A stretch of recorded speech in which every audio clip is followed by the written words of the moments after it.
आळेफाटा नगरीत आपला व्यवसाय थाटण्याचा विचार करताय तर मग आता चिंता कसली। स्वप्नपूर्ती हाईट्स भाडे तत्वावर घेऊन येत आहेत गाळे व ऑफिसेस।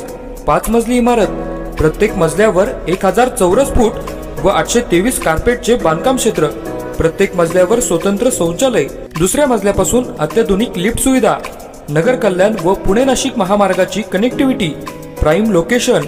अधिक माहितीसाठी संपर्क सुरेश आर शिंदे व अनिल डोईफुडे 8169 48 68 39 9769 19 91 21।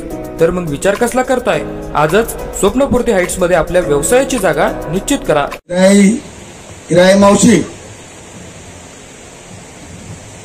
खरं तर जुन्नर तालुक्याला जर म्हटलं तर शेख बाबांनी एक शेतकऱ्यांना आदर्श घालून दिला। आज तुम्ही आम्ही सर्वजण जे 4 चाकी गाडीवर फिरतोय ही सर्व शेठ बाबांची पुण्य आहे। संस्थापक अध्यक्ष म्हणून त्यांनी जुन्नर तालुक्यामध्ये एक कारखान्याची निर्मिती केली आणि त्या कारखान्याच्या निर्मितीच्या निमित्ताने तुम्ही आम्ही सर्व शेतकरी आज सुखी आहोत। मला या ठिकाणी अभिमानाने सांगावं लागेल का माझ्यासारखा सुद्धा एक कार्यकर्ता आदिवासी भागामध्ये ऊस लागवड करू शकतो आणि असे अनेक माझे मित्र सुद्धा आदिवासी भागामध्ये ऊस लागवड करण्याचं योगदान खऱ्या अर्थाने शेठ बाबा आणि त्यानंतर स्वपन शेरकर साहेबांनी ती दोर सांभाळली आणि एक चांगल्या प्रकारची दिशा या जुन्नर तालुक्यातून राजकारण कमी पण समाजकारण करत असताना शेठ बाबा एक सहकार महर्षी म्हणून त्यांची नोंद झाली। खासदार म्हणून ते दिल्लीला गेले आणि खरं आहे की अजूनही मी शेठ बाबांच्या बाबतीमध्ये सर्वसामान्य माणसाला आणि शेतकरी कुटुंबाला एक आदर आहे आणि म्हणून त्यांचा पुढे सन्मान या ठिकाणी होत असताना मोठ्या प्रमाणामध्ये या ठिकाणी शेतकरी वर्ग उपस्थित आहे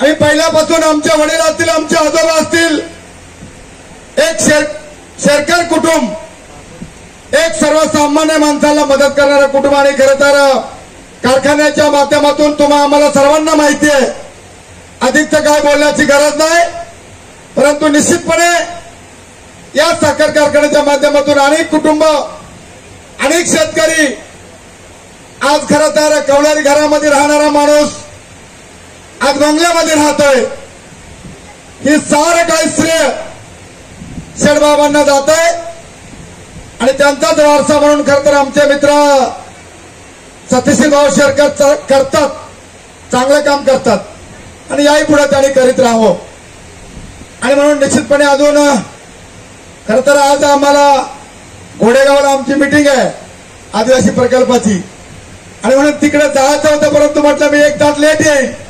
शेठ बाबांचा कार्यक्रम चुकवणं म्हणजे जीवनात मोठी चूक केली असं वाटतंय। शेठ बाबा बद्दल किती तरी बोललो तरी थोडंच आहे आणि म्हणून एक कर्तबदार माणसाच्या कार्यक्रमाच्या निमित्ताने आपण आज सर्वजण या ठिकाणी जमलो आहात। सर्वांना त्याची न्यात आहे की शेठ बाबांसारखा माणूस परत या जुन्नर तालुक्यामध्ये जन्माला येणार नाही। एवढा मोठा कारखाना, एवढी मोठी संस्था सारे काय करत असताना शेठ बाबांनी पारदर्शक काम केलं। फार पश्चिम भाग असेल, पूर्व भाग असेल, कुठल्या प्रकारच्या शेठ बाबांचं मतभेद नाही, कोण कुठल्या पक्षात आहे, कोण कुठल्या जातीचं आहे हे कधी शेठ बाबांनी पाहिलं नाही। एक मी जवळ पाहिलंय, आमच्या चंद्रकांत तळपे सारखा माणूस खरं तर समोर बसले, त्यांनी सुद्धा तिकडं आपल्या साईडला उचलला तेव्हा पहिल्यापासून चंद्रकांत कुठलाही माणूस कार्यकर्ता आला तर कार्यकर्त्यांना प्रेमाची हाक, प्रेमाने बोलवणं आणि सर्वसामान्य कार्यकर्त्याला ताकद देण्याचं काम खरं तर शेठ बाबाच्या माध्यमातून झालं आणि म्हणून खरं तर मी अधिकचं काय न बोलता निश्चितपणे त्यांच्या समांतर त्या ठिकाणी पुण्यतिथी समारंभ आज शेडबाबांचं होतंय.